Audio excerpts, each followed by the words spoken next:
What's up, everybody? We're here for lesson 4. How long is the long tail?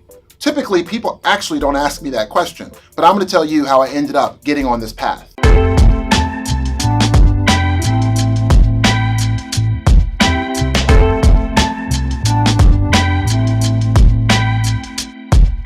So one day I found a keyword, or a search term, in the paid search report that had spent like $200 all year. And I brought it to one of my team members' attention and I said, hey, this word seems like it might be a good negative for the client. Team member says, great, thanks for finding it. Oh, but by the way, Will, this account spends, millions of dollars, and this is a pretty small spend.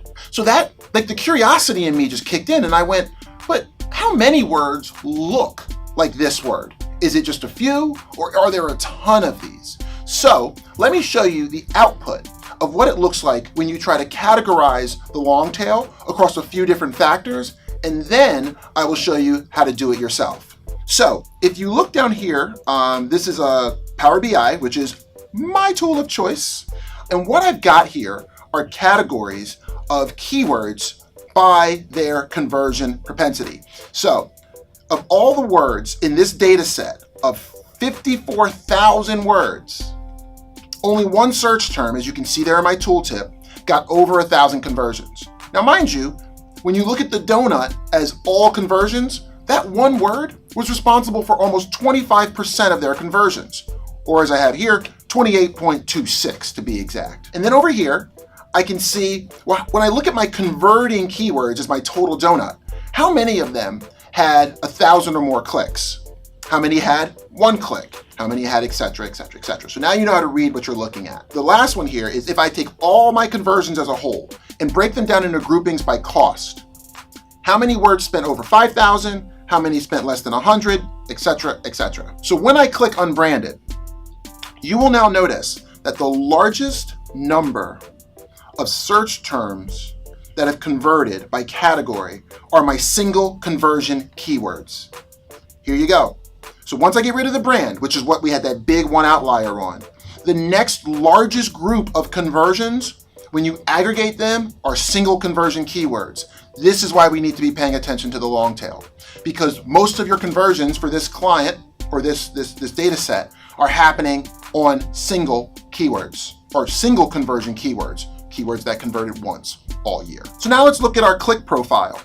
As you can see here, 25% of all of our clicks all year only got one click. So you have to start realizing, man, 25% of all my clicks last year only got one click. If you add up all my clicks, if I add up all your clicks, and for this one example, 25% single click words. And that could be fine, right? You find stuff, you test stuff, you find negatives, you take them out. I'm not saying it's a bad thing. I'm just saying we have to be aware that that is the case. And remember, these are only for converting keywords. So these are words that actually did convert. And the most crazy thing in this example, in the last one I'm showing here, is of all the words that converted once I get rid of the brand, for keywords that spent less than $100 all year, that's 54.1% all year. So in this example, if I were to click on less than 100 and hold control and click on 100 to 500, you can see here that roughly almost 70% of all of my spend on unbranded keywords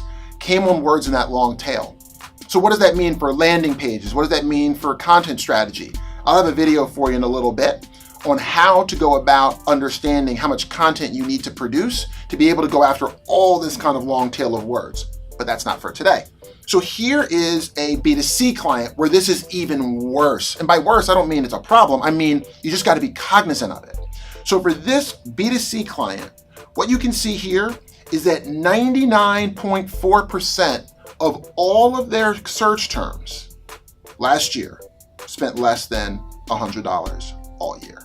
So when you start monitoring these long tails, you start realizing it's an overwhelming amount of keywords, and that's why you've got to use a tool like Power BI, because if you were trying to do this analysis in Excel, I don't think it would run too fast. So now you're probably thinking, hey, Will, how long is my long tail? If you want to find out how long your long tail is, let me show you how to go about clustering your categories or your numbers so that you can create a visual like this. So here is 2 donuts that I've made out of 3.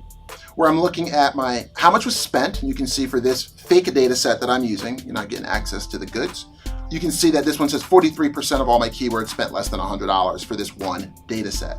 So I've got cost, I've got my clicks grouped, but let's say I want to group conversions or impressions. Let's show you. All right, so I'm going to categorize my content by going to Edit Queries. And now you can see I've already done a category for clicks and cost, but now I want to do Add Column, Conditional, and I'll say my new column name is going to be Conversion 2, let's just say. I'm going to say if conversions is less than or equal to 1, call it 1 conversion.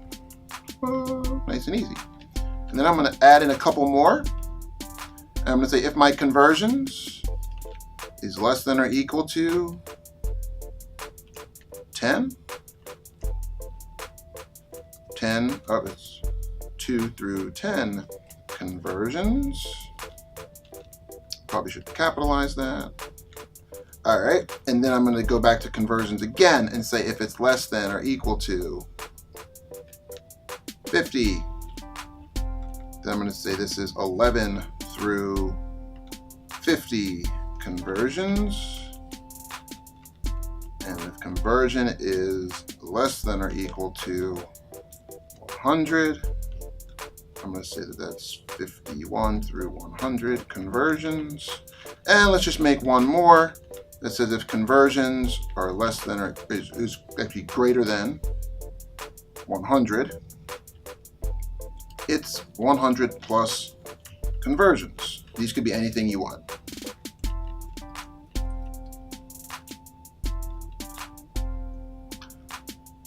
Done. Now, all my conversions are categorized.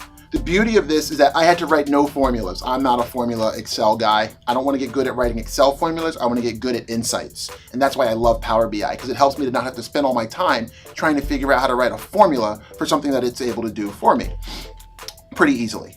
And I know that that formula is easy for you Excel people, but I'm not trying to get good at that. So now I've got my conversion group. Let me show you how I would apply this.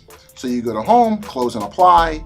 You apply this to your data set. Over on the right-hand side here, you're going to see a new category show up. Conversion 2 is right there. So now I'm going to create a donut chart. Or what I really like to do once I'm doing it well is I like to take an existing one, copy, paste. So now I've got another one. And then I can just say instead of my categories being by click, I want it to be conversion 2. And there you go. So now I can see how many words have 100 plus conversions. Oh, 1 second. The other thing I want to do is I want to add a tooltip on search term, just so I can see how many search terms actually fit that grouping. So here you can see it's 40 terms, have over 100 conversions, and they account for whatever that number is. But then I got 96,000 terms that are single converters. So that is how you would go about making your own donut chart to visualize the long tail. There's a few other visuals you can use, like the funnel, but every time I use the funnel, I have a little bit of a problem. So you might find your own way. I hope this was helpful. Have a great one. See you next time.